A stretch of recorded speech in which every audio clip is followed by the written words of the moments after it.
Back, my beautiful loved ones. Guess what? The Samsung Galaxy S9 came out a couple of years ago, and I've already done an early 2021 review of this thing. Let's kind of wrap it up, see how this phone holds up in the later part of 2021. Now, this phone, I'm going to be honest, is really one of my favorite Android phones of all time, but this signified one of the last changes from the Galaxy, lineup as we knew it to the Galaxy lineup as we know it. The S9 was a good phone. I like it. Has a beautiful 5.8-inch 1440p AMOLED panel on the front, and it's a beautiful looking display. But that Galaxy S10 panel looks so much better than this thing, which is so funny. But you can tell that when you look at it, the curved angle, the top bezel, the bottom bezel isn't really that crazy. Obviously, it looks just like the Galaxy S8, but this is a very beautiful panel, and even with this wallpaper, it looks very, very good for sure. Now at the bottom, USB Type-C port and headphone jack, which still look great. A little bit of thinness to the side, so nothing crazy. Because of that curved edge, it does look a lot better. But you also had a micro SD card slot on this phone too, which really changed things up. And that was another one of my favorite things about this phone. Now on the back, we do have this glass back, which still looks very good. Fingerprint sensor right here, and this single camera setup. Now the camera wasn't a bad thing, you could do 4K video on it. Even the front camera wasn't super bad, but I will tell you, this was the last time we saw a single sensor for the Samsung Galaxy, main lineup for their flagships.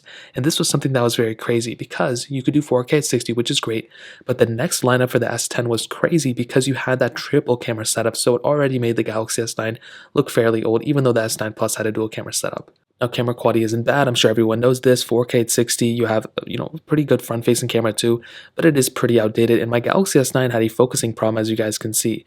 So for some reason, it wouldn't focus in properly. I don't know if anybody else experienced this for their Galaxy S9 too, but that was one thing that I pretty much saw. Now, moving on to actually the software, unfortunately or fortunately for the Galaxy S9, this thing actually ended off with One UI 2.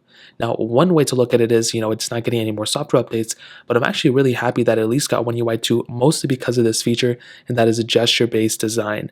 It's still not really that amazing anymore because we're so used to it, but the Galaxy S8 didn't really have the gesture-based design as this thing did. You can see I'm moving it around, and I can go from one application to the other, and that was one major change with One UI 2.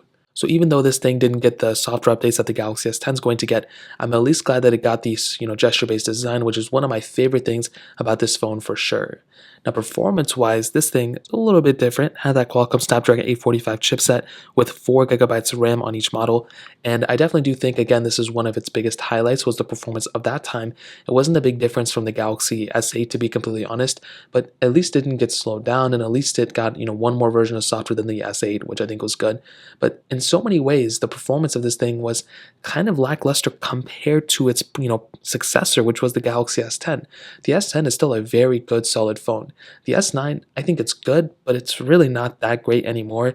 And to be honest, I probably wouldn't recommend purchasing this phone anymore. It's weird because this phone still feels like a flagship. It feels extremely premium. It doesn't feel cheap. But because we are kind of in the later part of this year and we've gotten phones after phone after phone, things like the iPhone 13s, the S21s, to be honest, this thing feels more premium than the S21. But ultimately, I probably wouldn't recommend buying this phone anymore. But I still think it's actually a pretty interesting phone. And if you have it, I don't think it's a bad phone. I just probably wouldn't go and purchase it up anymore. I would probably recommend buying something like a Galaxy S10, to be honest. So that pretty much covers it up. If you guys have any other questions or anything like that, let me know in the comment section below. Hit the like button, that'll mean so much, but definitely hit that subscribe button. More importantly than everything else, I love every single one of you guys. Hopefully I'll catch you guys in the next video. Peace out till then.